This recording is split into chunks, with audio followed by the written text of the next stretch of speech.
예.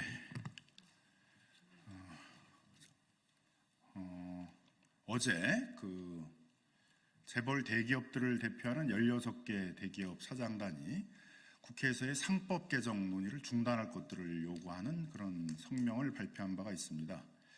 이 부분에 대해서 불투명한 우리 주식시장들을 개혁하고 안심하고 개미 투자자들이 투자하기 위해서는 이런 불투명한 기업의 지배구조를 반드시 개혁해서 자본시장을 활성화시켜야 된다는 요구들을 해왔던 개미 투자자 단체들이 이에 항의하는 기자회견을 개최하려고 하고 있습니다.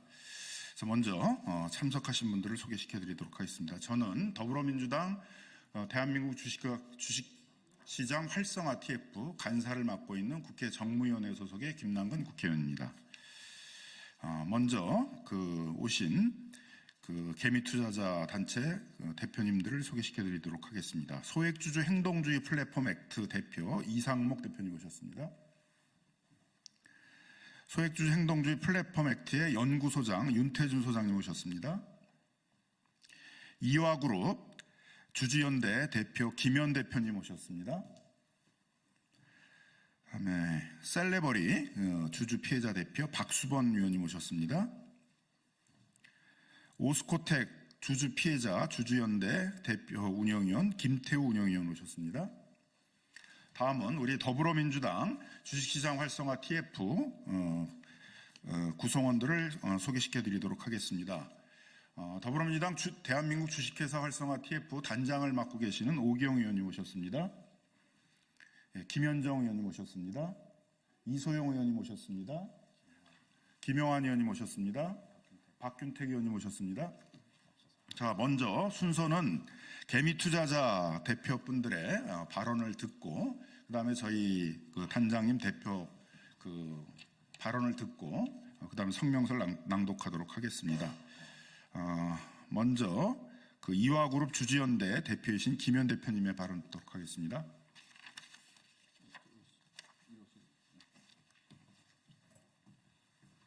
안녕하십니까. 이화그룹 주주연대 및 주주연대 법연합에서 대표직을 맡고 있는 김현이라고 합니다.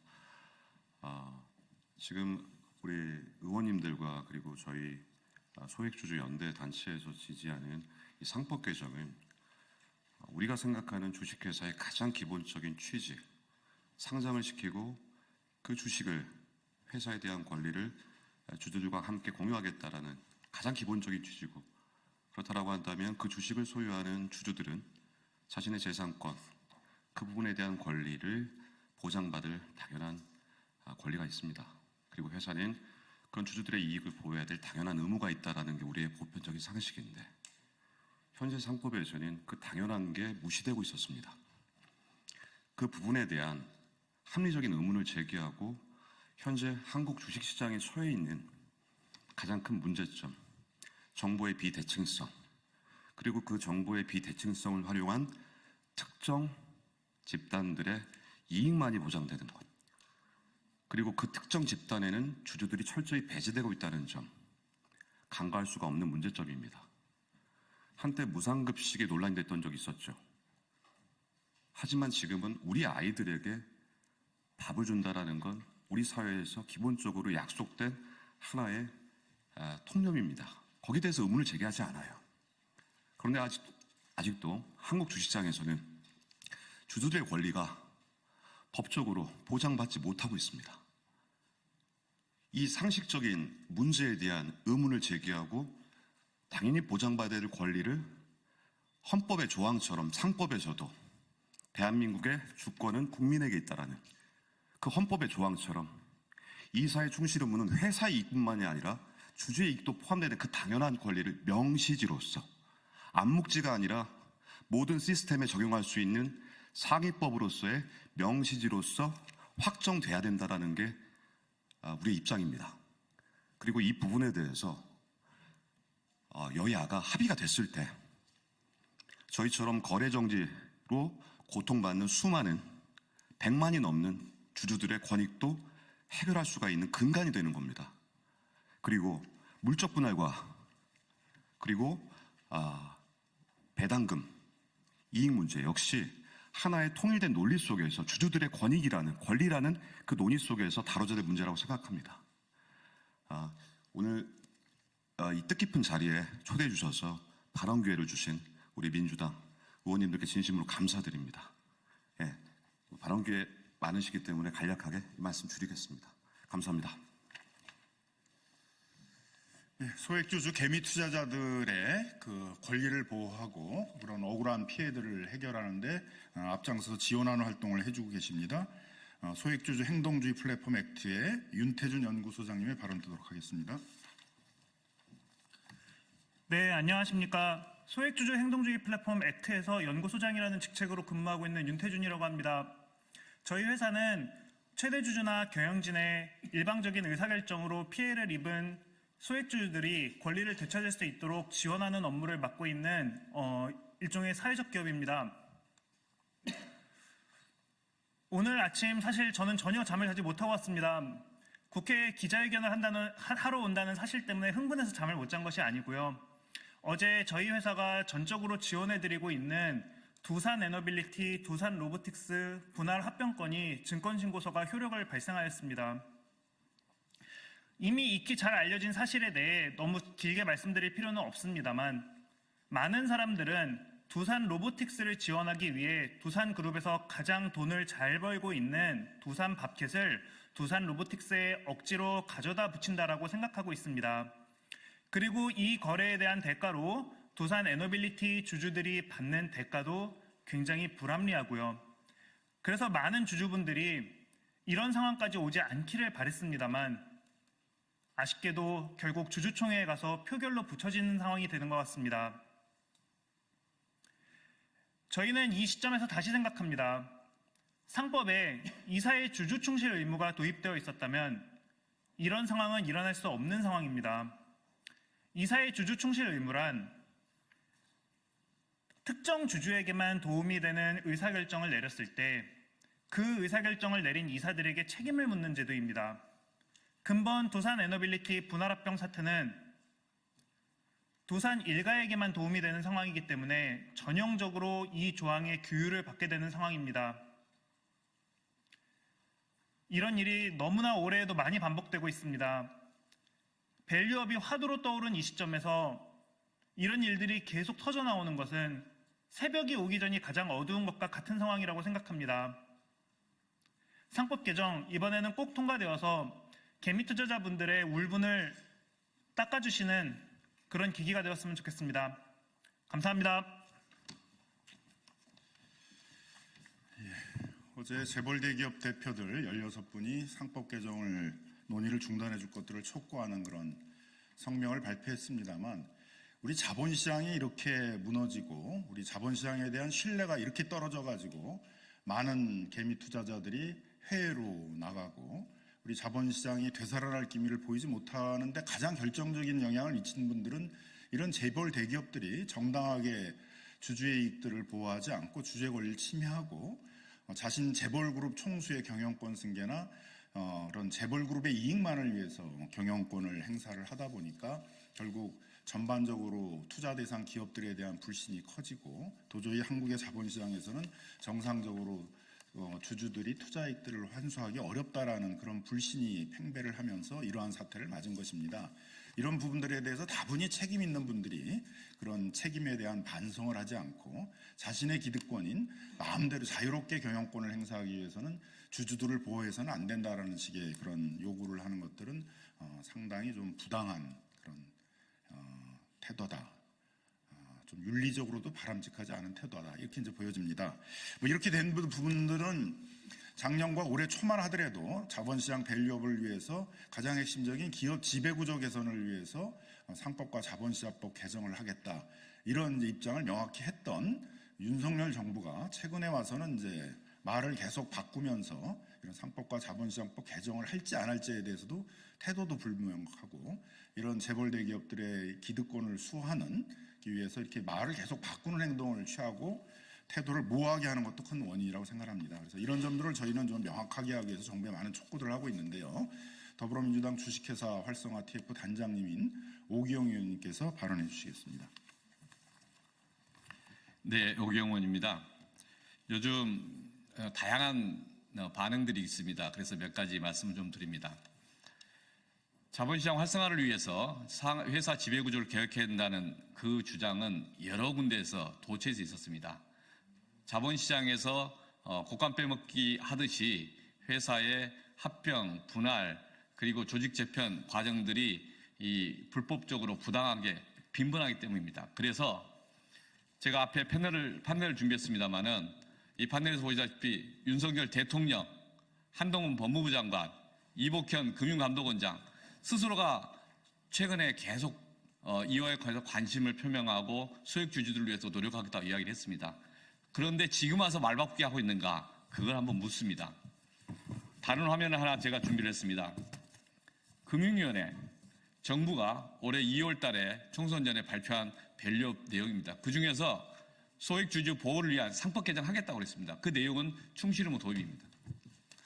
그것이 정부가 아니라 더 많은 것들을 하겠지만 최소한 그 정도는 정부가 이야기한 것입니다. 이런 상황에서 한동훈 법무부 장관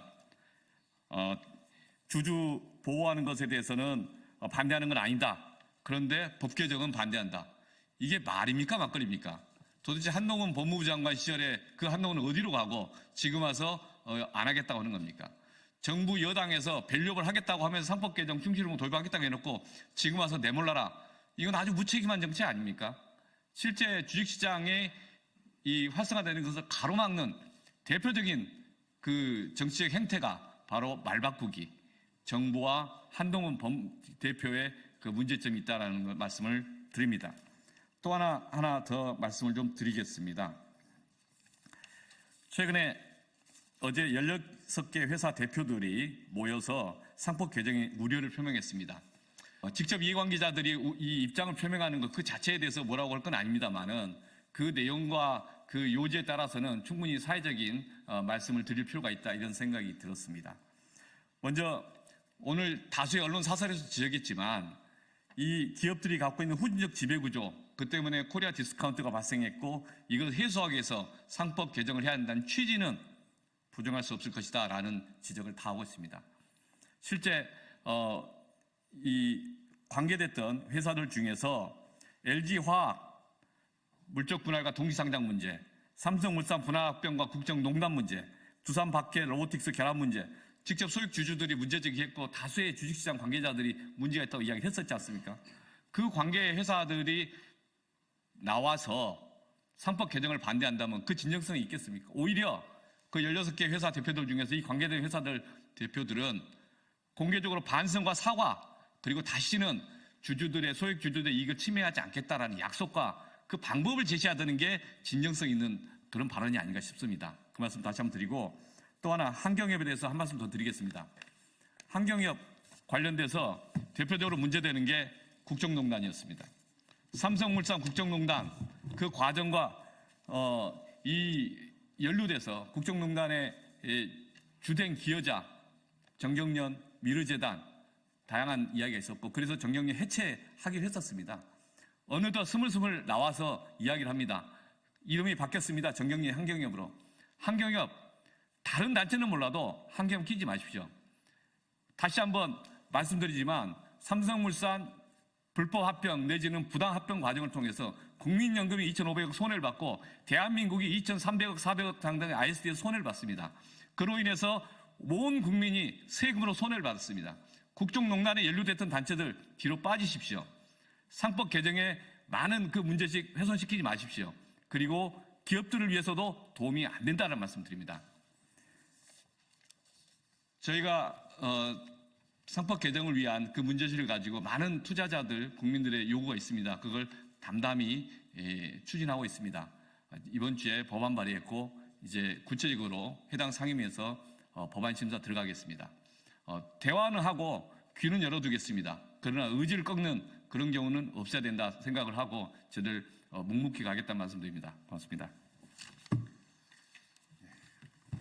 우리 상법을 통해 가지고 이사의 주주에 대한 충실 의무, 그다음에 민주당이 발표를 했던 그 자본시장 부스트업을 위한 그 5대 정책들, 이사회의 독립성 강화라든가 집중 투표제, 감사원이 될 이사에 대해서는 주주총회에서 분리 투표하는 거, 그다음에 전자주총과 현장주총을 병행하도록 하는 것들은 이제 상법 개정을 통해서 이루어져야 되는데, 기타 또 자본시장을 활성화하고 기업의 지배구조 개선을 위해서는 상장 회사들을 중심으로 해서 자본시장 법 개정을 통해서 또 해결해야 될 과제들도 많이 있습니다.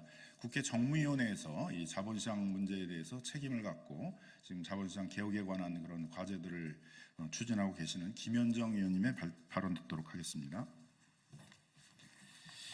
네, 경기 평택시의원 국회의원 김현정입니다.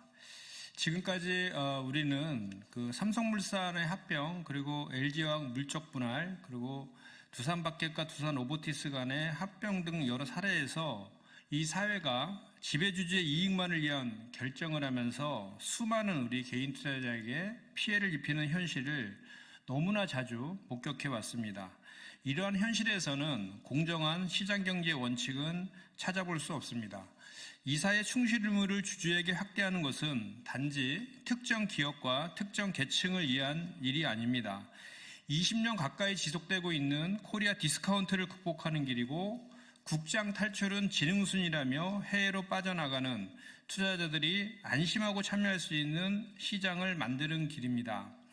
결국 자본시장 밸류업은 증시를 부양을 통해서 오히려 엄중한 경제 상황을 극복하는 길임에도 불구하고, 어제 오히려 엄중한 경제 상황 극복을 위해서 상법 개정을 멈춰달라는 기자회견을 한 그 한국경제인협회 사장단의 긴급 성명에 대해서 대단히 유감을 표합니다.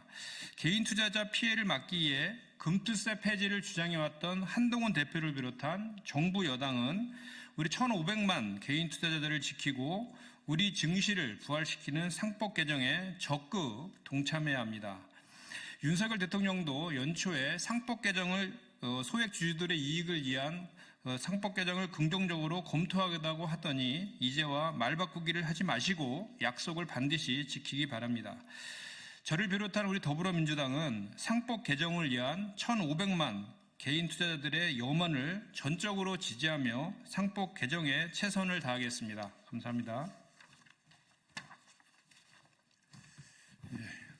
정부 여당 내에서는 거의 논의를 맞춰가지고 뭐 조문화 작업까지를 어느 정도 했다고 얘기를 들었습니다.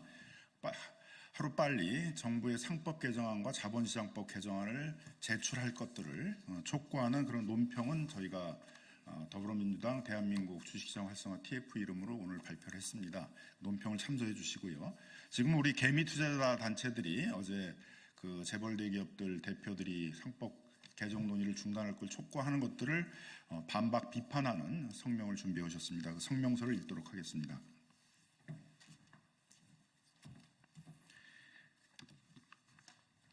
네, 성명서 발표하겠습니다. 안녕하십니까. 액트 윤태준 연구소장입니다.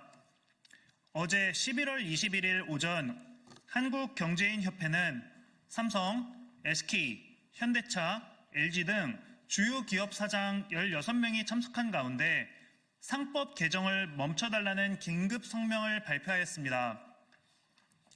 한국 경제를 책임지는 대규모 기업 집단 경영진들의 인식이 여전히 이만큼이나 낙후되어 있다는 사실에 액트팀 일원들은 분노를 넘어 비통한 심정마저 느낍니다.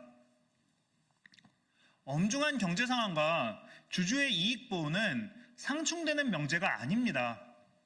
오히려 후자는 전자의 전제 조건입니다.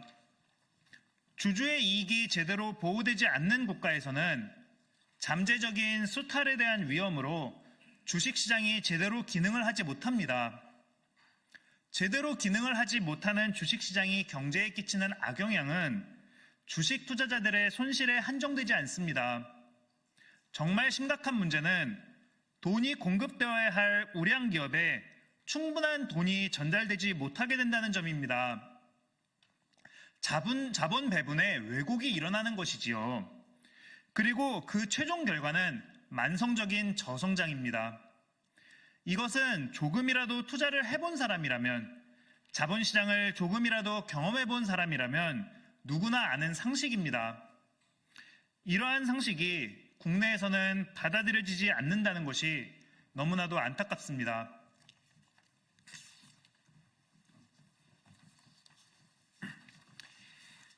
재계에서는 이사의 충실 의무가 주주에게 확대되면 기업들을 대상으로 한 소송이 남발되고 투자가 불가능할 것이라고 주장합니다. 소액 주주들은 이러한 주장이 당혹스럽기만 합니다. 주주 충실의 의무는 경영상의 판단 실패에 대해 이사에게 책임을 묻는 제도가 아닙니다. 어떤 기업이 특정 신사업을 키우려는 목적으로 대규모 투자를 진행하다 실패했다 하여도 이사의 주주 충실 의무가 위반된 것이 절대 아닙니다. 원가 절감과 마케팅 확대 사이에서 고민하다가 내린 의사결정이 결과적으로 잘 안 풀린 상황도 이사의 주주 충실 의무와 무관합니다. 주주 충실의 진정한 의미는 특정 주주에게만 유리한 의사결정을 내린 이사에게 책임을 추궁한다는 것입니다. 회장님에게만 극히 유리하고 나머지 주주들에게 해를 끼치는 의사결정을 이사회가 내린 경우 이사들이 책임져야 한다는 것입니다. 민주주의에서 1인 1표가 당연한 원칙처럼 주식 한 주가 갖는 권리는 그 소유의 주체와 무관하게 동일해야 합니다. 이 당연한 원칙이 지켜지지 않으면 책임을 져야 한다는 선언적인 조항이 주주 충실입니다. 그런데 재계는 이 조항이 추가되면 경영을 하지 못한다고 합니다. 저는 역으로 묻고 싶습니다. 한국 재벌은 다른 주주의 손해 없이는 경영할 수 없는 것입니까? 이어서 낭독하겠습니다. 오늘 이 자리를 빌어 저희 액트 그리고 소액주주 연대가 전달하고자 하는 메시지는 분명합니다. 소액주주는 기업의 적이 아닙니다. 주주들은 주식회사의 주인입니다. 20년 전만 하더라도 막대한 부를 축적한 대기업이나 금융자본에 대한 적대감이 사회 전체에 상당했던 것이 사실입니다. 그때의 기억을 가지고 있는 대기업 지배주주 일가나 임원분들께서 막연한 두려움을 가지시는 것도 한편 이해합니다. 그러나 세상이 바뀌었습니다. 지금은 대전환의 주주들은 내가 좋아하는 기업이어서, 내가 사랑하는 기업이어서, 내가 보기에 이 기업이 유망해 보여서 투자 의사결정을 내린 사람들입니다. 내가 삼성전자 반도체의 경쟁력을 믿어서, 내가 네이버가 제공하는 서비스들이 좋아서, 내가 LG화학이 가지고 있는 배터리 기술이 좋아서, 내가 공부해보니 알테오젠의 신약 개발 기술이 뛰어나 보여서 투자를 결심한 주주들이 대부분입니다. 그래서 저희는 소액주주를 항상 회사의 잠재적 팬, 회사의 팬클럽, 회사를 사랑하는 사람들이라고 불러왔습니다. 내가 아끼고 사랑하는 기업에 투자한 주주들은 회사가 원칙을 지켜가며 잘 경영되기만 한다면 누구보다도 회사를 지켜줄 가능성이 있는 사람들입니다. 또한 당연하게도 그렇게 할 것입니다. 이런 주주를 회사의 의사결정에 딴지나 거는 골칫덩어리들이라고 치부해버리는 시각이 어제 발표된 성명서 속에서 느껴져 너무나 안타깝고 유감스럽습니다.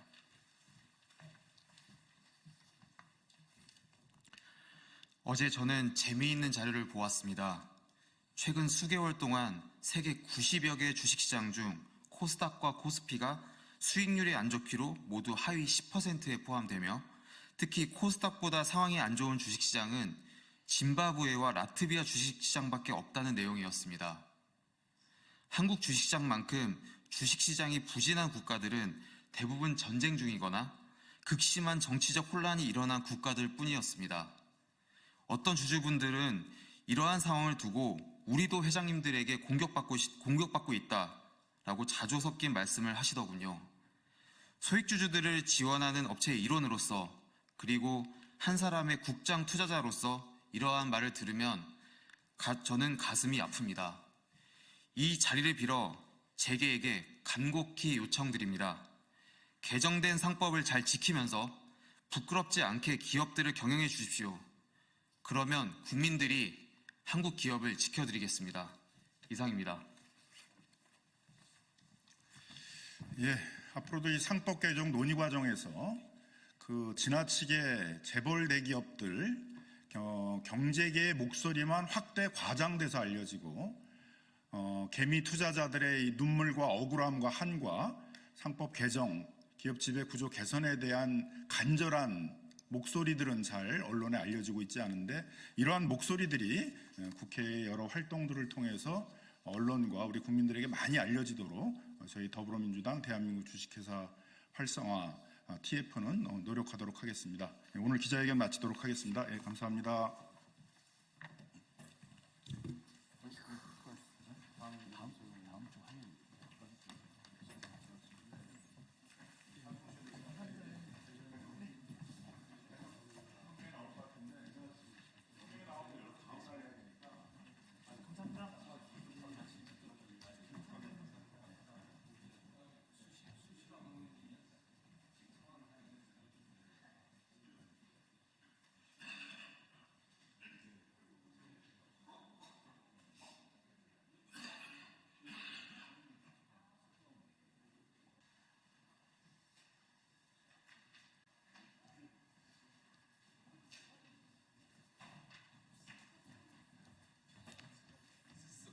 예? 예, 안녕하세요. 안녕하십니까. 저희들은 더불어민주당 소속 보건복지위원회 위원이자 더불어민주당 의료대란 특위 위원들입니다. 오늘은 그동안 저희들이 준비했고 내부 토론을 거쳤던 의료대란 관련된 피해보상특별법 발의 관련된 기자회견을 하고자 이 자리에 섰습니다. 여러분들 다 아시는 것처럼 지난 2,000명 의대 정원 증원이라는 정책이 강행되면서 전공의를 비롯한 많은 의료 인력이 현장에서 이탈을 했습니다. 그리고 아직까지 공백이 해소되지 않은 상황이 이어지고 있고요. 그 과정에서 응급실 뺑뺑이 등 국민들은 고통을 감내했어야 했습니다. 이에 대해서 정부도 본인들이 대단히 국민들께 송구하다, 죄송하다라는 이야기들을 거듭하고 있는 상황인데요. 정부의 이러한 정책적 오류 또는 정책 집행 과정에서의 오류로 발생한 국민들의 피해에 대해서 적어도 배상은 아닐지라도 보상은 해야 된다라는 생각에서 저희들은 이 법을 준비하고 발의하게 되었습니다. 기자회견문을 낭독하는 방식으로 이루어질 텐데요. 이 자리에 함께하신 김윤 의원님 그리고 박희승 의원님 두 분이 기자회견문을 나눠서 낭독하시겠습니다. 의료대란 피해보상특별법 발의 기자회견문입니다. 윤석열 정부의 잘못된 정책 결정으로 발생한 국민의 고통을 덜어드리겠습니다. 올해 2월 윤석열 정부는 충분한 검토와 과학적 근거 없이 의과대학 정원 2,000명 증원이라는 정책을 강행했습니다. 이로 인해 전국 수련병원의 전공의들이 집단 사직하는 초유의 사태가 벌어졌고 의료 대란이라는 재난 상황이 초래되었습니다. 응급실 이용이 어려워지고 진료가 지연되면서 많은 국민이 적기에 치료를 받지 못해 중증에 빠지거나 목숨을 잃는 피해가 발생하고 있습니다. 의료 대란 기간 동안 구급차 재이송 건수는 3,071건으로 의료 공백 전보다 약 46.3% 증가했습니다. 권역센터 응급환자 1,000명당 전원 환자 수는 전년보다 5.2명 증가했고 중증의 경우 7.2명이 증가했습니다. 올해 암수술 환자는 수술 일정을 잡지 못해 작년 대비 11,000명 이상 감소했습니다. 윤석열 정부도 지금의 의료 대란을 재난 상황으로 인정하고 있습니다. 지난 10월 7일 복지부 국정감사 당시 조규홍 복지부 장관은 지금의 의료 대란에 대해 사회적 재난에 해당하고 현재 공보위를 긴급하게 파견할 정도의 재난 심각 단계로 분류하고 있다고 말한 바 있습니다. 지금의 의료 대란은 윤 정부의 무책임한 정책 결정이 초래한 명백한 인재입니다. 하지만 정부는 피해에 대한 보상과 지원조차 마련하지 않고 고통받는 국민들의 목소리를 외면하고 있습니다. 이에 의료 대란에 대한 정부의 책임을 분명히 하고 피해를 입은 국민들에게 실질적인 보상이 제공될 수 있도록 의료 대란 피해 보상 특별법을 발의합니다.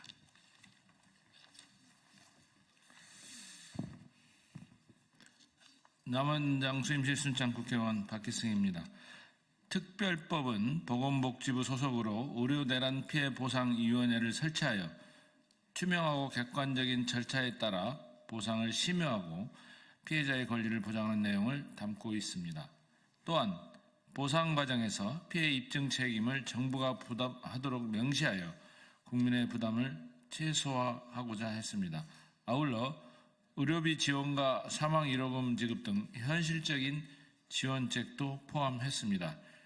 이 법안은 단순히 피해를 보상하는 데 그치지 않고 정부의 정책 결정 과정에서 국민의 생명과 안전을 최우선으로 고려해야 한다는 원칙을 바로 세우는 중요한 계기가 될 것입니다. 윤석열 정부는 국민의 생명과 건강을 보호할 책임이 있는 정부로서 이 사태에 대해 분명히 사과하고 이 법안에 적극적으로 협조해 국민의 신뢰를 회복해야 합니다. 잘못된 정책으로 피해를 입은 국민들의 고통을 덜어드리는 것이 정부가 해야 할 최소한의 책무라는 것을 명심하길 바랍니다. 2024년 11월 22일 의료대란 피해보상 특별법 발의 국회의원 1동.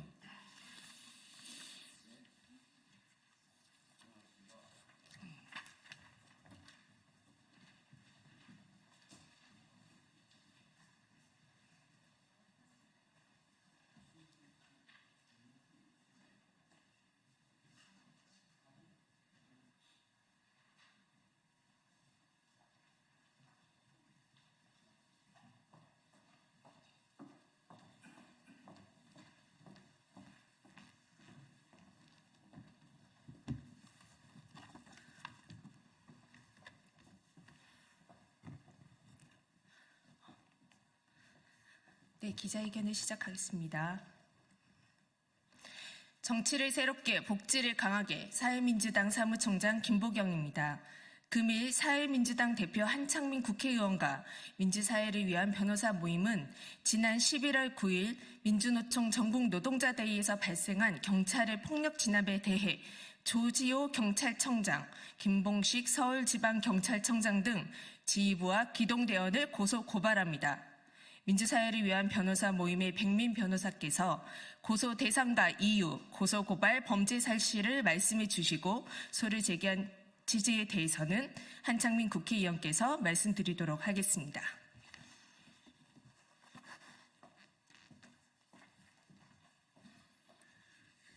민주사회를 위한 변호사 모임 회원 백민 변호사입니다. 저희 민변은 지난 9일에 일어난 민주노총 집회에 대한 경찰의 과잉 진압 사안의 심각성을 인식하고 있고 한창민 의원의 경찰 고소고발건을 공익사건으로 보고 있습니다. 이에 따라 저는 민주주의와 국민의 기본권을 지키고 경찰의 공권력 남용의 책임을 묻기 위해 경찰에 대한 고소고발에 함께하고자 합니다. 이번 고소고발건은 다음 내용과 같습니다. 고소 대상과 이유, 고발 범죄 사실, 고소 범죄 사실 순으로 말씀드리겠습니다. 먼저 고소 대상자들입니다. 첫 번째, 조지호 경찰청장은 경찰청 총괄 책임자로 집회 및 시위 대응의 총지휘자였습니다. 두 번째, 김봉식 서울청장은 서울 지역 경찰 작전 책임자로 강경 진압 방침을 지휘 감독했습니다. 세 번째, 오부명 공공안전차장, 주진우 경비부장, 박주현 경비과장, 이상 서울청 간부들입니다. 그리고 류재혁 남대문 서장은 현장에서 기동대를 직접 지휘하며 경찰의 물력 행사와 진압 행위를 주도한 사람들입니다.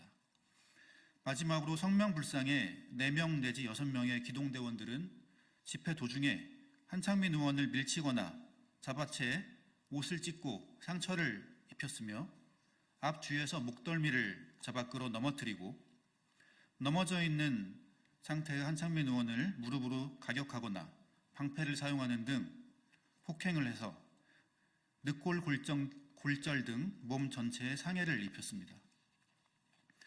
고발 범죄 사실을 말씀드리겠습니다. 첫째, 직권남용 권리행사 방해죄입니다. 경찰 지휘부는 집회 당시에 과도한 진압 명령을 내리고 기동대원들은 이를 집행하는 방법으로 공권력을 남용해서 한창민 의원 등 집회 참가자들의 정당한 집회 참여 권리 행사를 방해했습니다. 둘째, 집회 및 시위에 관한 법률 위반입니다. 집시법 제3조에 의하면 누구든지 폭행, 협박, 그 밖의 방법으로 평화적인 집회 또는 시위를 방해하거나 질서를 문란하게 하여서는 안 된다고 규정하고 있고, 경찰관이 이를 위반할 경우에는 5년 이하의 징역에 처한다고 규정되어 있습니다. 그럼에도 경찰은 집회 당시 한창민 의원과 집회 참가자들을 무분별하게 폭행하고 위험한 물건인 방패로 공격하는 등 물리력을 행사해서 평화적인 집회를 방해하고 질서를 문란하게 하였습니다. 또한 한창민 의원을 폭행해서 집회 현장의 질서를 유지하려던 중재 노력까지 방해하였습니다. 셋째, 경찰관 직무집행법 위반입니다. 법에 따르면 경찰관의 의무를 위반하거나 직권을 남용해서 다른 사람에게 해를 끼친 사람은 1년 이하의 징역 등에 처한다고 되어 있습니다. 지난 집회에서 경찰은 경찰관의 직권은 최소한도에서 행사되어야 한다는 규정을 위반했고, 유해성 경찰 장비는 역시 필요 최소한도에서 사용되어야 한다는 규정을 무시한 채 과도한 물리력을 행사했습니다. 이에 경찰관의 직무상 의무를 위반하고 직권을 남용해서 집회 참가자들에게 해를 끼친 것이 분명합니다. 다음은 고소범죄 사실입니다. 첫째, 특수폭행치상입니다. 형법에는 단체 또는 다중의 유력을 보이거나 위험한 물건을 휴대해서 사람의 신체를 폭행한 자가 사람을 상해에 이르게 한 경우에는 1년 이상의 징역에 처한다고 되어 있습니다. 집회 당시에 경찰 기동대원들은 다중의 위력을 보이며 물리적인 폭력을 가했고 위험한 물건인 방패까지 사용했습니다. 이 과정에서 한창민 의원은 갈비뼈 골절 및 손가락 인대 손상이라는 중상을 입었습니다. 이는 명백히 특수폭행 치상에 해당합니다. 당시 조지호 경찰청장, 김봉식 서울청장 등 경찰의 지휘부는 기동대원들에게 그러한 과격 진압을 지시한 책임이 있는 자이므로 특수폭행치상의 공동정범 내지 교사범 또는 방조범으로 처벌되어야 합니다. 마지막으로 조지호 경찰청장의 명예훼손 부분을 고소합니다. 조지호 청장은 지난 11일 경찰청사에서 열린 정례 기자회견에서 한창민 의원이 경찰의 목덜미를 잡혀 쓰러졌다는 영상이 퍼진 것에 대한 질문이 나오자 한창민 의원을 비방할 목적으로 허위 사실을 발언하였습니다.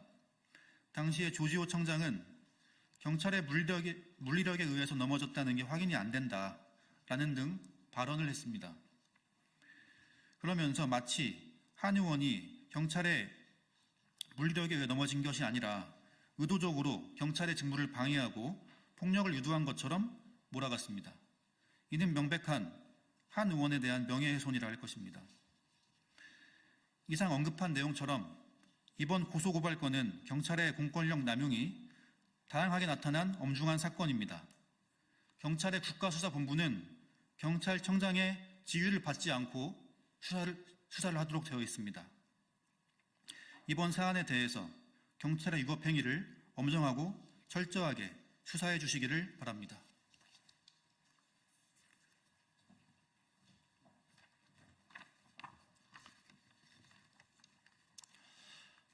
안녕하십니까. 사회민주당 대표 국회의원 한창민입니다. 경찰은 지난 11월 9일 진행된 민주노총 주최 전국 노동자 대회를 아수라장으로 만들었습니다. 경찰의 과잉 진압은 물리적 충돌을 유발하고 다수의 부상자를 발생시켰습니다. 이 결과에 대해 경찰의 법적 책임을 물어야 합니다. 조지호 경찰청장, 김봉식 서울지방청장을 당시 지휘체계에 있던 경찰 지휘부 6인과 함께 과도한 폭력을 행사한 기동대원들을 고소 고발합니다.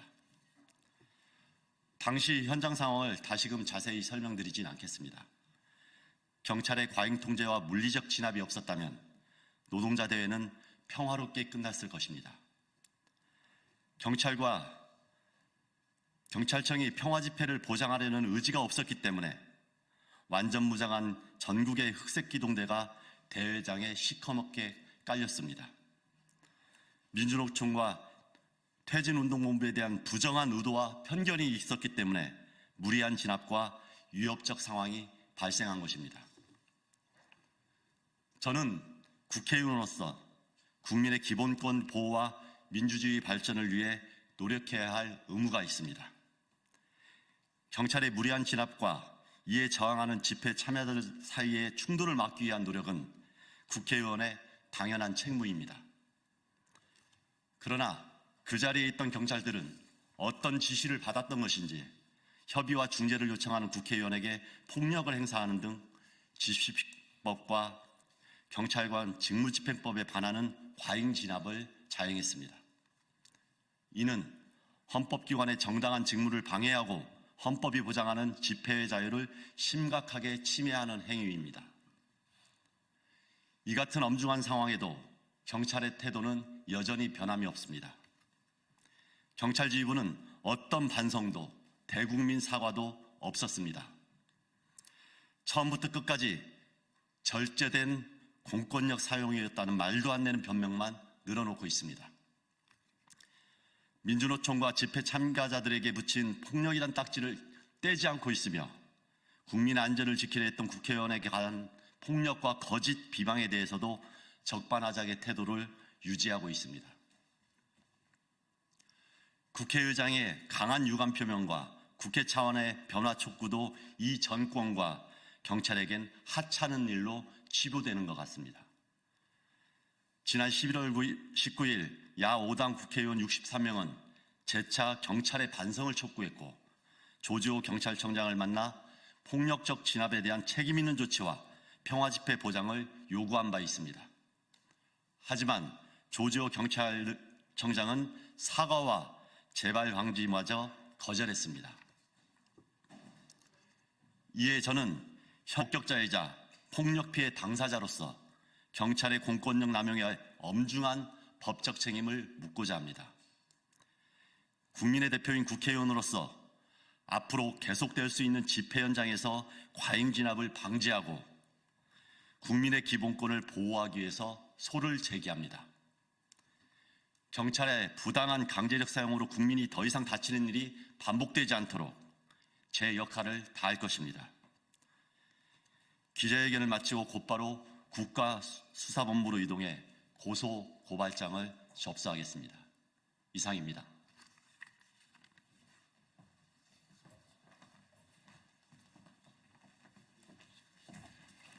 네, 이것으로 기자회견을 마치겠습니다. 국가수사본부로 바로 이동하여 고발장을 접수하는 관계로 별도의 백브리핑을 진행하지 않습니다. 대신 배포된 기자회견문과 보도자료를 참조해 주십시오. 감사합니다.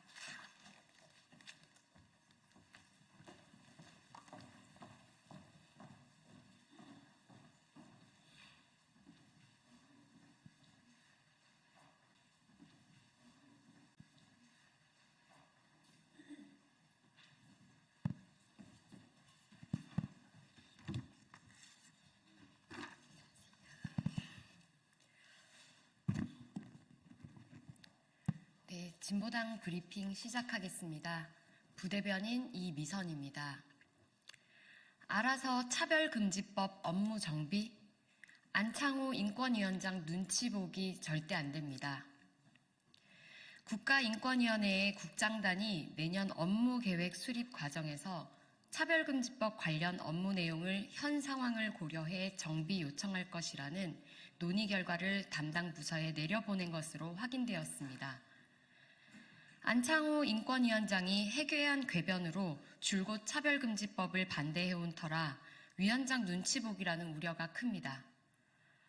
그동안 인권위는 차별금지법을 제정하기 위해 애써왔으나 현재는 인권위원장의 반대 입장에 따라 논란이 커지니 국장들이 알아서 현 상황을 고려했다고 확인되니 더욱 개탄스럽습니다. 어찌 보편적 가치인 인권, 평등이 위원장이 누구냐에 따라 달라질 수 있습니까? 내부의 비판과 우려가 일자 국장단 회의에 참석한 간부들은 회의 결과에 대해 크게 의미 부여할 필요가 없다. 내년 업무 계획에 참고하라는 안내문 수준이다. 새로 입법해야 하는 상황에서 세밀한 계획을 세워야 한다는 취지라며 비판을 피하고자 애써 둘러대는 모양새입니다. 반인권적인 주장을 하는 사람이 인권위원장이 되니 당장 이렇게 모순의 상황이 발생하고 있습니다. 그래서 많은 시민들은 안창호 인권위원장으로 절대 안 된다고 했던 것 아닙니까? 다시 한번 못 박아둡니다. 인권위 사무총장 대행이 밝힌 대로 인권위원장 하나 바뀌었다고 해서 국제규범이 달라지지 않습니다. 인권위는 좌고우면하지 말고 대한민국의 인권과제인 차별금지법 제정이 더 중심 잡고 추진되도록 힘써야 할 것입니다. 이상 브리핑 마치겠습니다. 고맙습니다.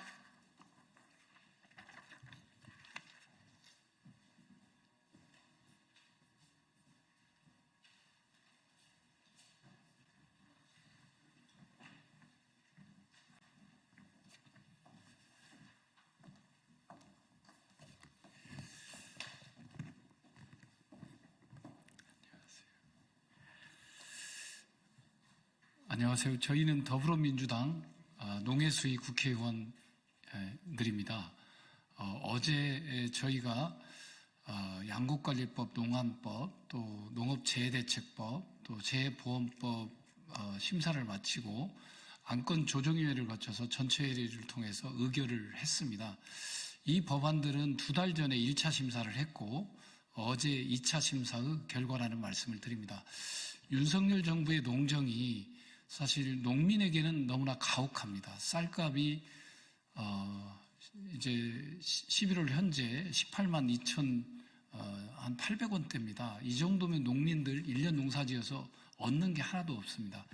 전국의 쌀 농가가 한 130만 농가 정도 되는데 이 130만 농가들은 1년간 쌀 농사를 지어서 얻을 수 있는 부분이 전혀 없다는 말씀드립니다. 이 농민들의 가혹한 희생을 바탕으로 해서 수입 농정, 물가 농정으로 농민들이 삶이 너무 어려워지고 있습니다. 그래서 저희들이 21대 때도 이 쌀 산업을 변화시키고 개혁해 가야 되는데 그걸 농민들의 희생 위해서 해서는 안 된다라고 보고 있고요. 농민들의 소득이 보존되면서도 또 쌀 사람이 구조조정될 수 있는 길들이 우리 양곡관리법과 농안법에 담겨 있기 때문에 그런 법안을 어제 심사를 해서 농업민생사법을 통과시켰다는 말씀 드리겠고요. 그런 내용에 대한 기자회견을 오늘 진행하겠습니다. 오늘 참여해 주신 의원님은 재선의 주철현 의원님 참여해 주셨고요. 또 재선의 윤준병 의원님 참여해 주셨고 더불어민주당 농어민위원회 위원장이신 임미애 의원님 참석해 주셨습니다. 그러면 지금부터 기자회견 낭독을 진행하겠습니다. 쌀값 폭락 더 이상 방치할 수 없습니다. 농업인이 가격, 재해 걱정 없이 농사 지을 수 있도록 민주당이 근본 대책을 마련하겠습니다.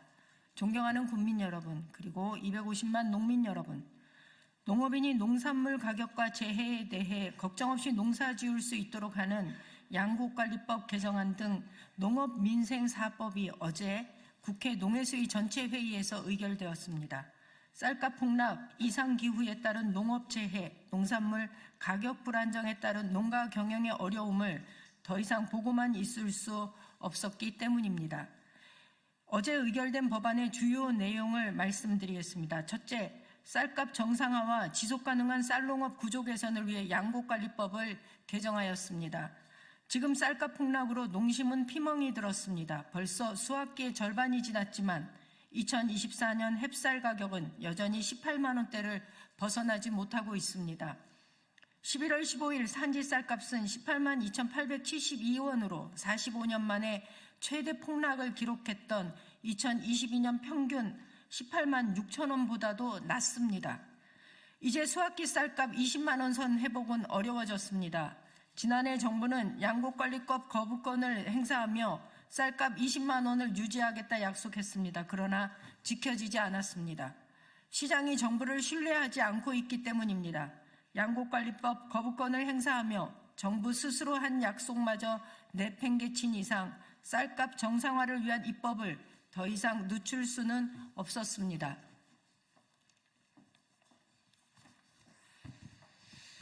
이에 양곡 수급 계획 강화, 수입 양곡 관리 확대 등을 통한 식량 안보 강화, 쌀값 안정 및 타작물 지원을 위한 사전적 수급 조절 정책의 획기적 확대.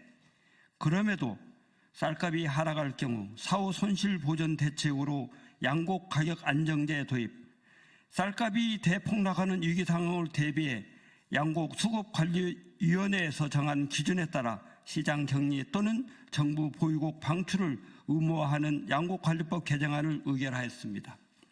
기후 인플레이션, 식량 위기 시대 안정적인 생산 공급을 위해서는 쌀값 하락을 통한 하향식 구조조정이 아니라 쌀값 정상화와 함께 밀콩, 사료, 작물 등 타작물에 대한 지원을 쌀 농업 이상으로 높이는 상향식 구조 개선을 해야 합니다.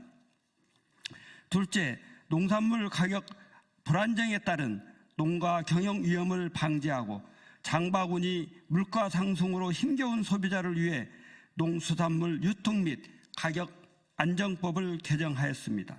한국은행에 따르면 우리나라 농산물의 가격 변동성은 주요국 대비 최고 수준입니다. 제조업 제품에 비해 1.5배나 높습니다. 농업 경영을 위협하는 수준입니다. 이에 따라 연평균 농업소득은 30년 전인 1995년 1,047만 원에서 2023년 1,114만으로 6.4% 증가에 그쳤고 물가 상승을 고려한 실질소득은 56.3%나 하락했습니다. 최근에는 이상기후와 생산기반 축소로 안정적 농산물 공급에 어려움이 발생해 소비자 장바구니 물가마저 힘겨운 상황입니다. 이에 농산물의 안정적 공급을 위한 계약 생산을 강화하고 농산물 가격 폭등 시 소비자 보호 시책을 규정하며 농산물 가격 폭락 시 생산자 보호를 위해 농산물 가격 안정제를 도입하려는 것입니다. 정부는 쏠림 현상에 따른 공급 과잉을 우려하지만 주요 농산물에 동시 시행하면 해결 가능하고 미국에서도 유사한 제도가 시행 중이며 우리 지자체 70여 곳에서도 유사한 제도가 시행 중이므로 이는 기후에 불과합니다.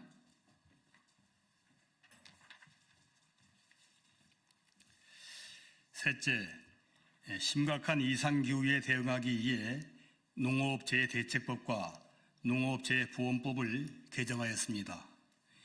기상이변에 따른 재난 발생으로 농업피해가 심각하지만 현재 농업재해대책법은 생계 구호 수준에 머물러서 피해를 입은 농가가 재생산에 나서기에는 매우 미흡합니다. 복구비 지원 단가는 실거래가 대비 60% 수준에 불과하고 시설 복구비와 재파종에 따른 일부 비용만 지원합니다. 정부는 재해로 인한 작물 피해 보상은 농작물 재해보험으로 해결하라고 하지만 보상 범위와 보상률이 충분치 않고 가입률은 42.2%에 불과합니다.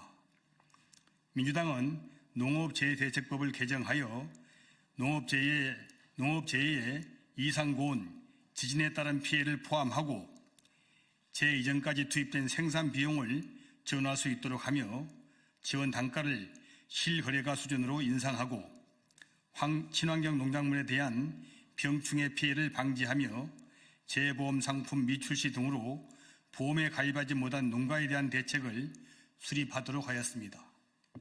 또한 농업재해보험법을 개정하여 재해보험 후 대상에 병충해를 포함하고 보험심의회의 기능을 확대하며 손해평가사의 전문성을 제고하고 불가피한 자연재해로 인한 피해 할증을 적용하지 않도록 하였으며 누적 손해 경감에 대한 비용을 지원하는 등 농작물 재해보험을 개선하였습니다.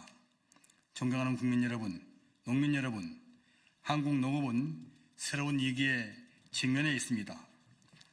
전지구조 기후위기와 생태환경의 악화, 농어촌 소멸위기 심화, 곡물 수급의 불확실성 확대 등 위기가 확산되고 있습니다.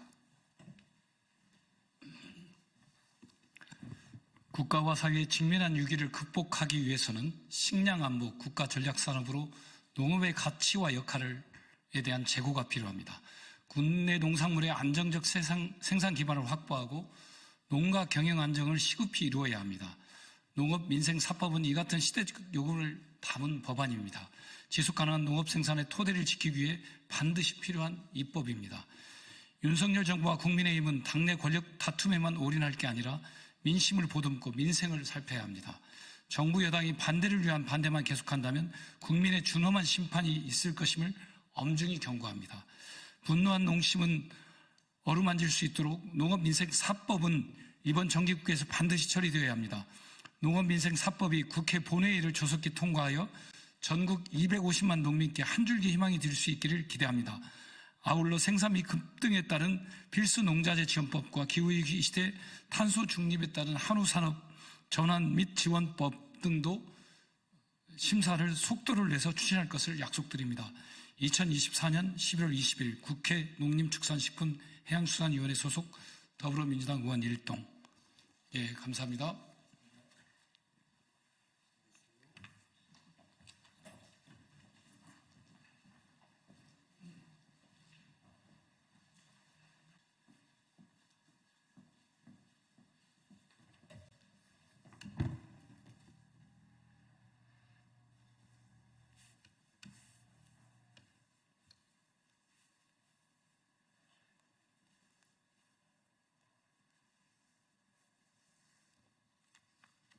네, 진보당 부대변인 김도연입니다. 오전 브리핑 시작하겠습니다. 총 2건입니다. 윤석열 정부 개각, 김건희 리스크 해결과 함께 가야 진정성이 있을 것입니다. 윤석열 정부의 임기가 반환점을 지나자 개각설이 떠돌고 있습니다. 한덕수 총리를 포함하여 장수했던 장관들이 교체되어야 한다는 의견들이 나오고 있습니다. 미래 세대라 칭송하던 청년들이 이태원에서 억울하게 죽었음에도 아랑곳하지 않고 자신의 자리만 지켰던 한덕수 국무총리와 이상민 행안부 장관, 교권만을 외치며 일방적 행정을 일삼아 교사와 학생 그리고 보호자에게까지 외면받은 이주호 교육부 장관, 의료대란을 일으켜놓고 정작 본인은 모르쇠로 일관하는 조규홍 보건복지부 장관까지 아주 차고 넘칩니다. 그동안 이들이 얼마나 국민을 무시하고 오로지 윤석열 대통령과 김건희 여사만 지키자고 일해왔는지 얘기하려면 2박 3일로도 모자랄 지경입니다. 그러나 윤석열 대통령이 착각하지 말아야 할 것이 있습니다. 국민이 원하는 것은 단순한 인물 교체가 아니라 그동안 이고지고 왔던 김건희 여사 리스크를 해결하는 것입니다. 정진석 비서실장을 포함한 윤석열 정권의 인사들이 충원을 제대로 하지 못했으니 인적 쇄신이라도 해서 국민의 목소리를 제대로 들으라는 겁니다. 지난 대국민 담화에서 보인 오만한 태도를 유지한다면 국민도 끝까지 윤석열 퇴진을 외칠 것임을 분명히 아십시오. 네, 2번째입니다. 한동훈표 가상자산 과세 유예, 본인 때문에 늘어나는 국가 부채나 해결하십시오. 한동훈 국민의힘 대표가 금투세 폐지에 이어 가상자산 과세 유예까지 주장했습니다. 가상자산 투자가 청년의 자산 형성 사다리로 이용되고 있기 때문에 가상자산 과세 유예를 반대하면 청년들과 싸우겠다는 의미라는 주장까지 내놨습니다. 언제부터 한동훈 대표가 청년과 민생을 챙겼는지 참으로 코웃음 칠 일입니다. 그동안 정권 퇴진 국민 목소리도 이재명 반탄이라며 왜곡했는데 이제 와서 청년을 무기로 포퓰리즘식 공약 남발이라니요. 국민을 섬기는 정치는커녕 자신의 지지율 반등을 위해 아무 말이라도 내뱉고 보자는 모습에 참으로 우리 정치가 부끄러워집니다. 사실 한동훈 대표는 지금 감세를 외칠 때가 아닙니다. 본인 때문에 국가는 매일 3천만 원의 이자가 쌓이고 있는데 그것을 감당할 고민이 먼저입니다.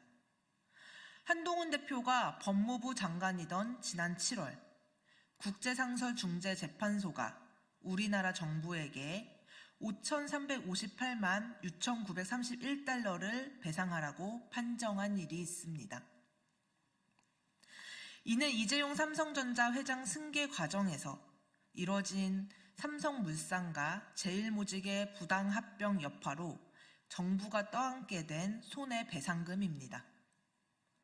이 재판 이후 한동훈 대표가 직접 나서서 판정 취소 소송을 제기해놓고 나몰라라 장관직 사퇴, 정계 진출한 바람에 국가 부채가 늘어나고 있습니다. 지난번에도 얘기했지만 소득이 있는 곳에 세금이 있습니다.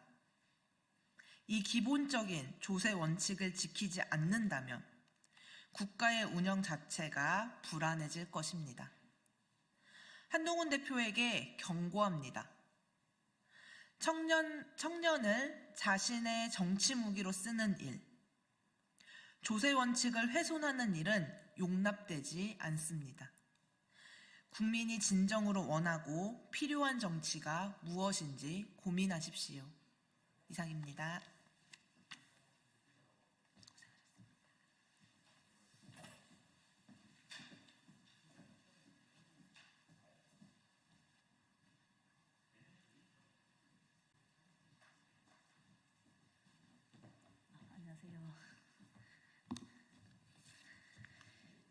예, 진보당 원내대변인 정혜경입니다. 이번 대통령 인사 단행과 관련한 입장 발표하도록 하겠습니다.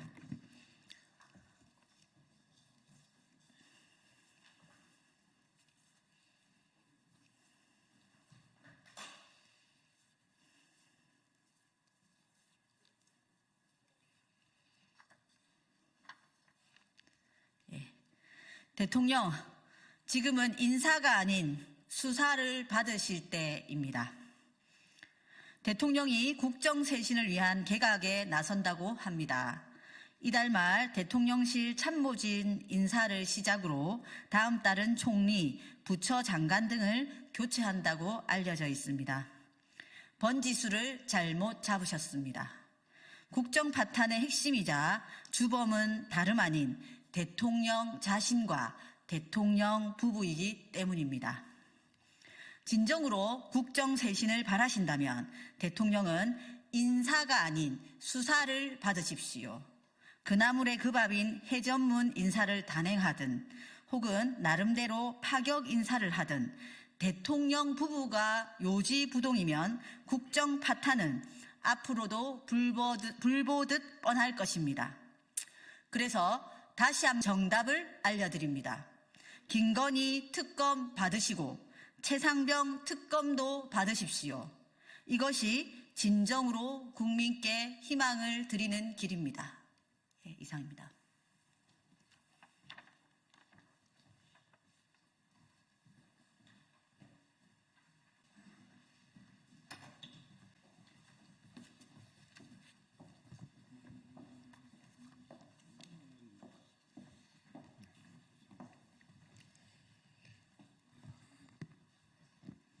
네, 안녕하십니까. 사법정의 실현 특위와 검찰독재대책위원회가 최근에 양 특위를 함께 합해서 사법정의 실현 및 검찰독재대책위원회로 발족을 하게 됐다는 말씀 먼저 드리면서 오늘 긴급 기자회견을 갖게 됐습니다. 오늘 내용들은 저희가 준비된 기자회견문을 통해서 말씀드리도록 하고 오늘 참여해 주신 분들을 소개를 해드리겠습니다. 저희를 줄여가지고 저희를 사검독이 이렇게 부르는데요. 이 사검독의 공동위원장을 맡아주신 전현희 최고위원님 모셨습니다. 네, 그리고 김현 의원님 모셨습니다. 이건태 의원님 함께하고 계십니다. 네, 그리고 박선원 의원님 네, 함께하고 계십니다. 네, 이재강 의원님 함께하고 계시고요. 네, 이용우 의원님 네, 함께하고 계십니다. 네, 이어서 준비된 기자회견 네, 발표하도록 하겠습니다.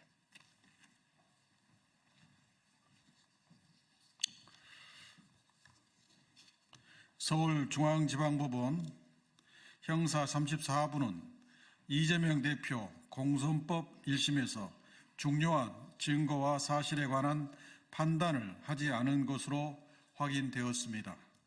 성남시 백현동 한국식품연구원 부지 용도 변경과 관련해 국토부로부터 직무유기를 문제 삼겠다는 협박을 받았다는 이재명 대표의 2021년 국정감사장 발언 배경을 입증하는 박근혜 정부 총리실 회의 문건 내용이 확인됐습니다. 또 식품연구원 부지 용도 변경 매각건 등이 주요 의제로 다루어진 청와대 회의 2014년 3월 12일 회의에서 박근혜 전 대통령이 직접 회의를 주재해 사생 결단하고 규제 계획을 밀어붙여야 한다고 발언한 사실도 언론 보도를 통해 확인됐습니다. 박 전 대통령의 사생 결단 발언 직전인 2014년 2월 21일과 28일 국토부와 청와대 국정과제 비서관 주재로 식품연구원 부지 매각 관련 회의가 두 차례 열렸고 2013년 7월 11일에서 9월 6일 사이에 식품연구원 부지 매각건 등이 다뤄진 정부부처 회의, 대통령 주재회의를 포함한 정부부처 회의가 무려 35회나 있었던 사실도 확인됐습니다. 국토부가 성남시에 보낸 압박 문건과 직무유기 문책 압박의 배경으로 볼 수 있는 박근혜 정부의 전방위적 움직임이 있었음을 보여줍니다.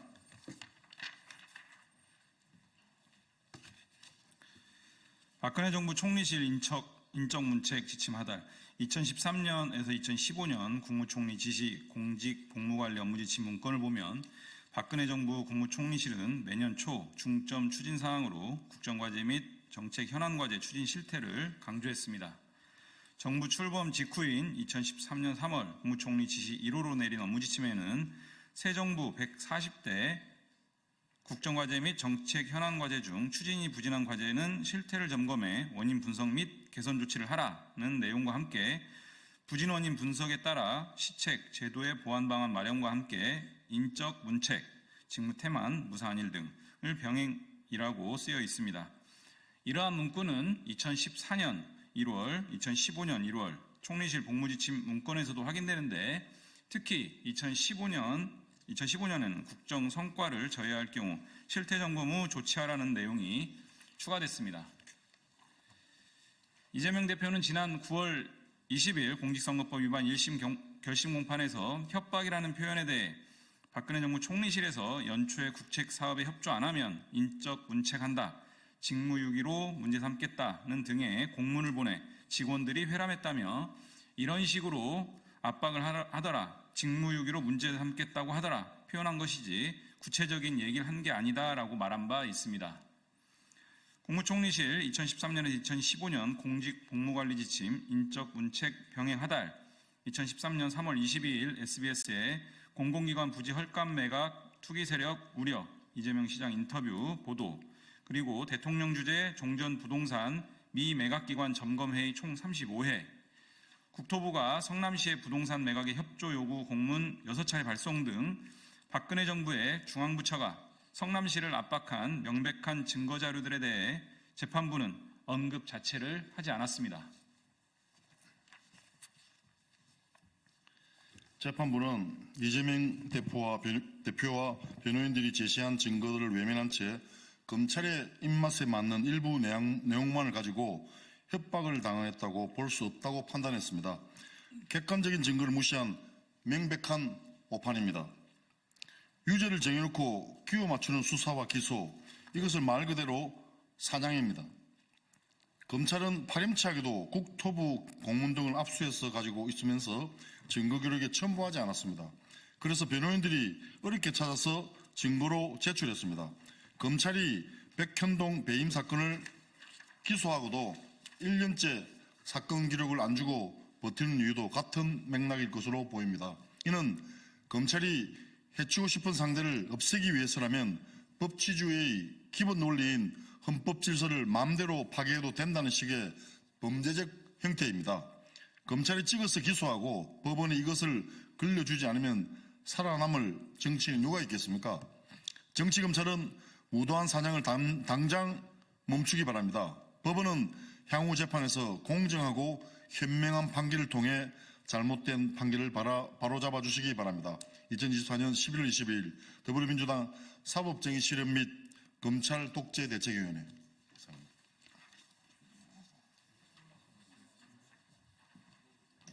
네, 자, 이상으로 기자회견을 마치겠습니다. 고맙습니다.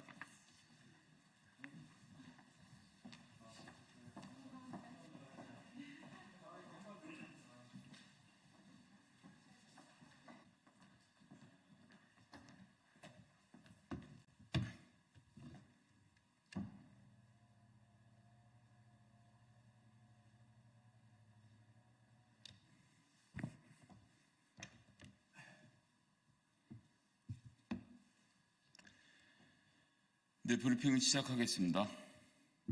더불어민주당 당대변인 김성애입니다. 윤 대통령님, 자화자찬 단속하겠다면 본인부터 자제하십시오. 순방에서 돌아온 윤석열 대통령이 대통령실 참모들에게 임기 반환점을 맞이해 자화자찬하지 말라라는 지침을 내렸다고 합니다. 당연한 말입니다. 자화자찬은 성과가 있을 때 할 수 있는 말입니다. 민주주의 파괴, 정적 탄압에만 열을 올리며 경제 폭막, 민생 파탄을 낸 윤석열 정부가 자랑할 성과는 없습니다. 그런데 더욱 황당한 것은 정작 윤석열 대통령 본인은 본인의 지침이 무색하게 자화자찬을 늘어놓았다는 점입니다. 윤 대통령은 국가조찬 기도회에 참석해 취임 때는 정말 어려웠고 벼랑 끝과 같은 상황이었는데 이제는 경제도 활력을 되찾게 됐다라면서 망상을 늘어놓았습니다. 기가 찰 노릇입니다. 환율은 급등하고 증시는 붕괴하는 등 우리 경제가 나홀로 역주행을 하고 있는데 경제가 활력을 찾게 됐다니요. 꿈속을 헤매고 계십니까? 수출은 말할 것도 없고 내수 경제가 깊은 침체 속에 빠지며 10대, 20대, 40대의 일자리가 역대 최대치 감소를 기록했습니다. 올해 파산을 신청한 법인 또한 1,583개입니다. 이 중 실제 파산이 선고된 곳은 무려 1,380곳. 현재 추세라면 역대 최다 파산 역시 조만간 기록을 갈아치울 것입니다. 경제가 이 모양인데 윤석열 대통령은 무슨 근거 없는 자신감으로 자화자찬을 늘어놓고 계십니까? 낙제점을 받고도 낙제점 받은 줄 모르는 윤석열 대통령의 무신경이 놀랍습니다. 윤석열 대통령부터 있지도 않은 성과를 꾸며내 국민들을 기만하지 마십시오. 그리고 경제를 파탄 내려는 게 아니라면 경제 정책을 전면 전환하십시오. 윤석열 대통령은 지금 같은 엉터리 경제 정책으로는 국민께서 일군 한강의 기적이 침몰의 수렁에 빠뜨릴 것임을 명심하시기 바랍니다. 마치겠습니다.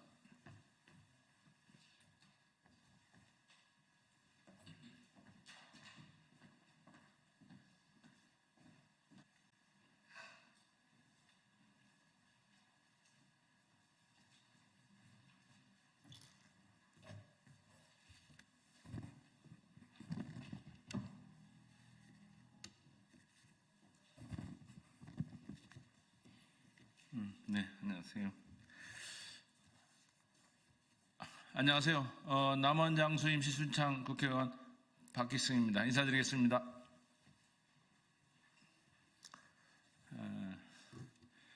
최근 제가 제기한 허위사실 공표체 폐지, 당선 무효용 기준액을 1천만 원으로 상향하는 공직선거법 관련 개정안에 대해 한동훈 대표의 무지한 주장에 대한 입장을 밝힙니다.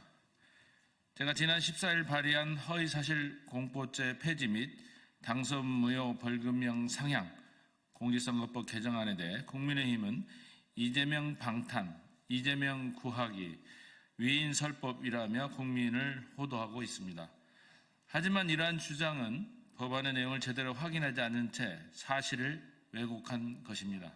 저는 법관으로서 공직선거법 재판을 많이 해왔고 선거와 관련된 사건을 사법부가 담당하는 것이 상권분립 차원에서 적절치 않다는 소신을 오랫동안 품어왔습니다. 민생과 직결된 사건들도 산적한데 이러한 정치적 재판에 매몰되는 것은 그리 바람직한 현상이 아닙니다. 사법 인력의 낭비도 심합니다. 그러기에 22대 국회에 들어오자마자 내부적으로 준비를 해왔습니다.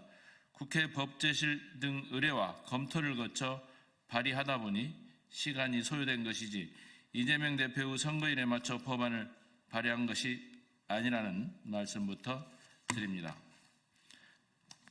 법안 제안 설명에서 밝혔듯이 허위사실 공표죄와 당선 무효형 기준액 100만 원 규정은 현실과 괴리되어 부작용이 큽니다.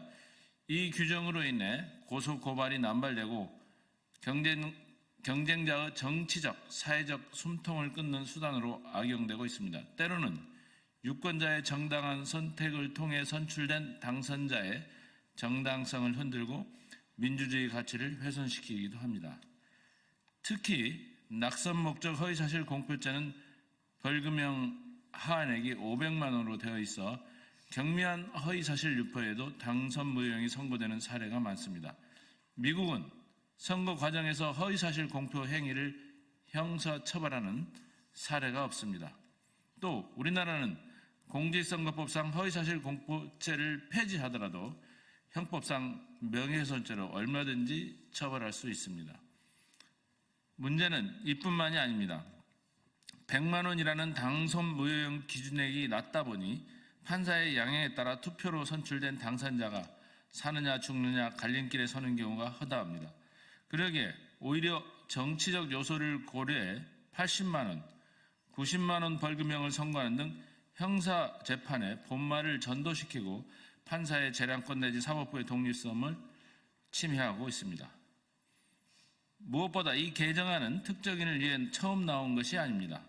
가령 2010년 당시 한나라당과 민주당 정개특위에서는 당선 무효 기준을 300만 원으로 상향하는 방안에 뜻을 모으고 법안을 추진한 적이 있습니다. 이후 2011년 한나라당 김충환 의원 등 여야 의원 21명이 다시 관련 법안을 발의한 적도 있습니다. 나아가 많은 전문가들도 폐지 필요성을 주장해 왔고 수차례의 토론회도 있었습니다. 그렇다면 이때는 과연 누구를 위한 위인설법이었단 말입니까? 되묻고 싶습니다. 사실이 이러함에도 불구하고 국민의힘은 이번 공직선거법이 야당 대표를 위한 법안이라며 정치적 공세를 강화하고 있습니다. 하지만 민주당뿐만 아니라 국민의힘 당선자 상당수도 현재 공직선거법 위반으로 재판과 수사를 받고 있다는 점을 밝힙니다. 특히 한동훈 대표는 허위사실 유포죄로 징역형 집행유예가 난 이 대표의 범죄는 아예 면소 판결로 사라지게 되는 것, 이게 그 법의 목적이다라고 비난했습니다. 하지만 저는 법안 부칙을 통해 이 법 시행 전 제250조의 위반죄에 대한 벌칙의 적용에 있어서는 종전의 규정에 따른다고 명확히 했습니다. 한 대표의 주장은 틀린 것입니다. 또 당선 무효형 기준액 1천만 원 상향 개정안 발효 시점이 공포 후 3개월 이후 시행으로 명시된 점을 지적하며 조희대 대법원장이 말한 633의 기준을 지켜도 법 시행 전에 대법원 판결이 나지 않는다. 민주당이 이 정도 수준은 정말 몰랐다고 비난했습니다. 하지만 국민이 주재할 수 있는 시간, 하위 법령의 입법 기간, 법적 안정성 확보 등을 고려하여 즉시 시행, 3개월, 6개월, 1년, 2년 후 시행 등으로 정하는 건 일반적인 경우입니다. 한 대표의 주장은 무지한 경우입니다. 즉 한동훈 대표의 법안 표면은 사실관계조차 맞지 않는 일방적 주장입니다. 이재명 방탄법 프레임 안에 민주당을 가두기 위한 정략적 목적이기에 동의할 수 없습니다. 한 개인을 지키기 위해 국민이 요구하는 김건희 특검법조차 무한정 거부권을 행사하고 있는 주체가 과연 누구입니까? 이 또한 되묻고 싶습니다. 아무리 이재명 대표를 엮어 정치적으로 공격하고 싶더라도 제대로 확인한 후 비판하시기 바랍니다. 이상 일각에서 제기되는 국민의힘의 주장에 대해 대표 발의자로서 입장을 밝힙니다. 감사합니다.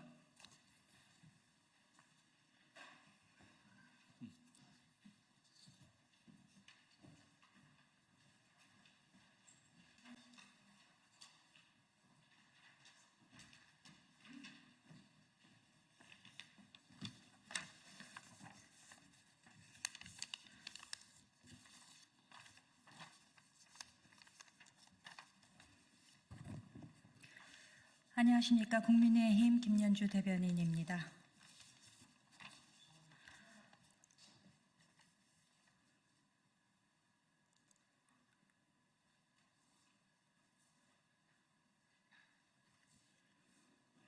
되셨을까요? 네, 감사합니다. 기묘한 시점의 법안 발의, 위헌설법 시도가 아니길 바랍니다. 민주당 김우영 의원의 표현을 빌리자면 법관 출신 주재인 박희승 의원이 발의했다는 법률안에 관심이 모아지고 있습니다. 다름 아닌 이재명 대표의 공직선거법 1심 선고 하루 전날인 14일 발의한 선거법상 허위사실 공표죄 삭제 내용과 선고 당일인 15일 발의한 선거법상 당선 무효 및 피선거권 박탈 기준인 벌금형 금액을 100만 원에서 1000만 원으로 상향하는 내용의 공직선거법 개정안입니다. 까마귀 날자 배 떨어진 격인지 오얏 나무 아래 갓끈을 굳혀맨 것인지 도저히 알기 어렵습니다. 공직선거법 기준이 엄격한 것은 민주주의에 꽂힌 선거에 있어 그만큼 까다롭고 엄중한 잣대가 필요하다는 법의 취지이기도 합니다. 만약 박 의원 주장대로 허위사실 공표죄가 삭제된다면 선거판이 어떻게 될지는 불문가지입니다. 일단 당선되고 보자는 심산으로 온갖 뻥튀기와 사술이 난무하는 아무 말 대잔치가 벌어질 것이 뻔한데 박 의원은 과연 이런 상황을 염두에 두고 법안을 낸 것입니까? 또한 당선 무효형 기준도 100만 원이라는 공고한 방파제가 있기 때문에 공직 후보자들이 더 조심한다는 점을 간과할 수 없습니다. 만약 박 의원 안대로 1000만 원으로 상향하게 되면 그걸 믿고 수많은 위반 행위가 판을 칠 수 있습니다. 어쩌면 선거를 치르고 날 때마다 선거법 위반 재판이 본물을 이룰지도 모릅니다. 25일에는 이 대표의 위증교사 재판 1심 선고가 있습니다. 박 의원의 기조를 보자니 오늘 혹은 선고 당일인 25일에 위증교사의 처벌 기준을 낮추거나 아예 교사죄 폐지를 발의하지 않을까 우려됩니다. 우리나라처럼 민주주의가 정착된 모범적 국가에서는 특정인을 구해보려는 위인설법 시도가 불가하다는 점을 다시 한번 강조합니다. 증거가 없어 기소했다는, 다시 하겠습니다. 증거가 없이 기소했다는 이재명 대표의 주장은 대한민국 사법 시스템에 대한 부정입니다. 이재명 대표가 지난 20일 검찰이 경기도 법인카드 등 예산을 사적으로 유용한 혐의로 불구속 기소한 데 대해 증거 없이 기소했다고 주장했습니다. 하지만 그동안 해당 사건에 대해 검찰이 수사한 내용에는 구체적 증거가 차고도 넘칩니다. 경기도민들이 낸 세금으로 충당되는 법인카드를 사적으로 유용한 것을 보면 그 내용과 규모가 가히 충격적입니다. 게다가 개인 용도로 사용했다는 사실을 감추기 위해 명목상 만든 허위 사용 내역은 기가 찰 정도입니다. 복 요리를 구입하는 데 쓰인 41만 4천 원은 야생 멧돼지 대책 협의 간담회에 사용된 것으로, 또 자그마치 259차례에 걸쳐 무려 2,791만 원이 든 과일 구매 비용은 코로나19 센터 근무자 격려를 위한 간담회용으로 둔갑이 되었는데 이러한 사례는 일부에 불과합니다. 위 내용은 공익제보자인 조명현 씨가 도지사 배우자의 의전을 전담했던 5급 공무원 배모 씨와 나눈 통화 내역과 사진 등에 너무나 분명하게 담겨져 있습니다. 마치 중계방송하듯 시점, 액수, 관련 정황 등이 남아 있는데 증거가 없다고 발뺌하는 것은 도대체 무슨 근거 없는 자신감입니까? 더욱 기막힌 점은 관용 차량을 사모님 전용으로 사용했다는 점입니다. 개인 병원 출입 등 사적 용도로 사용해놓고 공적으로 운행된 것처럼 허위 운행 일지를 작성했을 뿐만 아니라 주유비와 세차비, 심지어 과태료까지도 도민의 혈세로 지출했던 것입니다. 경기도지사는 경기도에서 일어나는 모든 일에 있어 최종 책임자이자 결정권자입니다. 그런데도 이 대표는 자신은 알지 못했다, 담당 실무자의 개별 판단이라며 억지 주장을 펴는 것도 모자라 최종 책임에서 도망가려는 무책임한 모습마저 보이고 있습니다. 자신이 검찰 조사에 한 번도 응하지 않았다고 해서 검찰이 확보한 증거가 없어지지도 않고 혐의가 사라지는 것도 아닙니다. 이 대표는 앞으로 책임 있는 자세로 재판에 임해야 할 것입니다. 국민들께서 이 사안을 무엇보다 엄중하게 바라보고 계시다는 점을 명심하길 바랍니다. 이상입니다.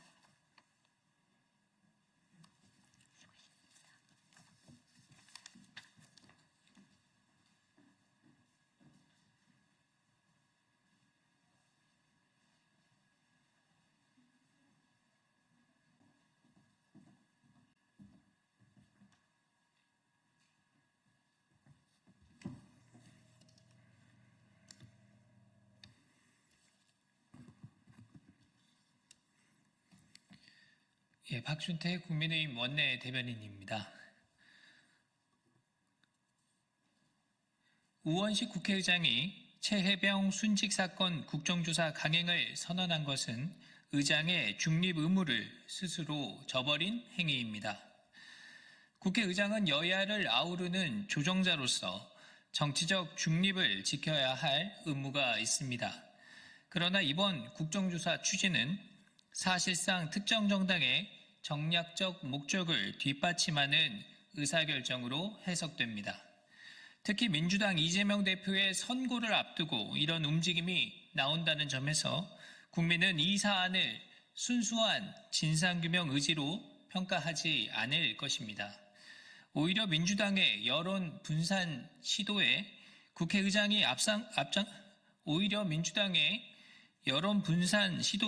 국회의장이 앞장섰다는 비판을 면하기 어려울 것입니다. 최혜병 사건은 군과 법무당국의 수사 및 재판 절차가 진행되고 있는 사안입니다.